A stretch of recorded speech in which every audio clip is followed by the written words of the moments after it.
नैया पार वाले सर जो हैं, जिनका जो नैया पार एजुकेशन चलाते हैं, बस वहाँ ऐसे पे ही बहुत सारे बच्चे चलते पूरा डिपार्टमेंट बदनाम पढ़ाई होने करते लगता हैं, है। नौकरी की इस तैयारी मंसूरी करते पुलिस हैं। वाले ने वो बच्चों की शिक्षकों आवाज़ को उठाने के मतदान लिए का दिल्ली चैलेंज गए दे थे, दिया। उनके अरे साथ बहुत मंसूरी, सारे तेरे को और इतनी भी बात टीचर समझ आए में हुए नहीं आ थे, रही कि तेरी लेकिन इतनी हाई दिल्ली पुलिस ने सिक्योरिटी उनके होने के साथ बावजूद बहुत भी बड़ा बर्ताव किया। भारत के सभी आपको रिस्पेक्टेड हमें ये टीचर समझना अपनी चाहिए की कि आवाज अगर को बुलंद बच्चों को करने के नौकरी लिए नहीं तेरे मिलेगी सामने तो सीना तान के हमारा खड़े देश हुए हैं। कैसे तुम विकास करेगा। मर्दानगी की बात ये कर रहे हो, टीचर कोई तुम दंगा करने के लिए इतना नहीं ही गए थे, शौक है बच्चों के मर्दानगी की बात करने के लिए, तो भविष्य उनसे के लिए करो जो उनकी इस आवाज़ सड़े हुए उठाने गए सिस्टम की थे। आड़ में लेकिन चार गवर्नमेंट ने क्या दीवारी के किया, अंदर साले संसद वो आप संसद इस खेल रहे वीडियो हैं। में देख वो लीजिए, ज़्यादा नपुंसक से जो ज़्यादा इस मर्दानी का वीडियो को चोला शेयर पहनकर करिए बैठे हुए हैं, उनसे और बात करो आपकी आवाज़ मर्दानगी की। सरकार तक उनसे पहुँचे। बोलो कि ऐसा मालिक प्रिय लोग मिलने आए, नौकर हो, देखिए बाहर इस निकल वीडियो के में बात क्या करो हुआ। आकर। है तुम में इतनी ताकत, ये केवल काम मर्द कर सकते हैं। एक बात और, वर्दी केवल मर्द नहीं पहनते, कुछ चाटुकार भी हैं तुम जैसे। ऐसे ही चाटुकारों की वजह से आज छात्रों की ये हालत है। तुम्हें भी किसी ने पढ़ाया होगा, उसी में ये शिक्षक है जिनको तुम आज नामर्द बोल रहे हो। इस अमृत काल में रविंद्रनाथ टैगोर की दाढ़ी के नीचे दिन दहाड़े भ्रष्टाचार अभियान चलाया जा रहा है। सरकारी एग्जाम की तैयारी करने वाली सभी संस्थाएं सरकारी एग्जाम में दिन दहाड़े फर्जीवाड़ा कर रही हैं। ना खाएंगे ना खाने देने का नारा देने वाले रविंद्रनाथ टैगोर कह रहे हैं कि तुम पैक करके ले जाओ, क्योंकि दाढ़ी बड़ी है, नीचे दिख नहीं रहा है कि भ्रष्टाचार हो रहा है कि नहीं हो रहा है, और नाक का छेद इतना बड़ा है कि खुशबू नहीं आ रही है भ्रष्टाचार की। तुम जितना कर सकते हो करो, हमारे कान में जू तक नहीं लगेगी, क्योंकि हम बहरे हैं, बेशरम भी हैं। सरकार ने सबको बोला है हम भी कमा रहे हैं बेटा, तुम भी कमाओ।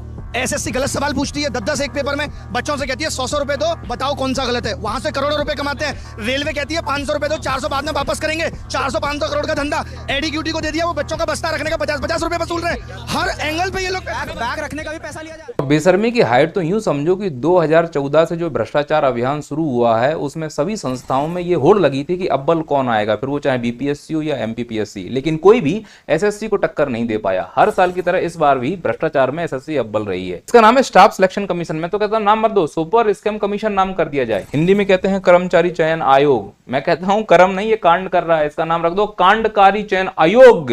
कई लोग अयोग्य हैं, ये है अयोग्यधारी। सरकार, आयोग और एजेंसियां सब मिलके कमा रही हैं। 600 किलोमीटर दूर सेंटर डालकर बोलते हो कि आपके बस्ता रखने का 100 रुपए चार्ज करेंगे।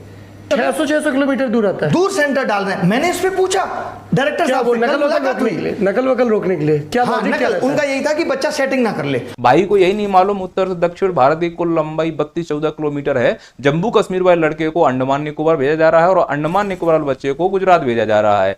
कौन सा गणित पढ़ के आए हो भाई मेरे?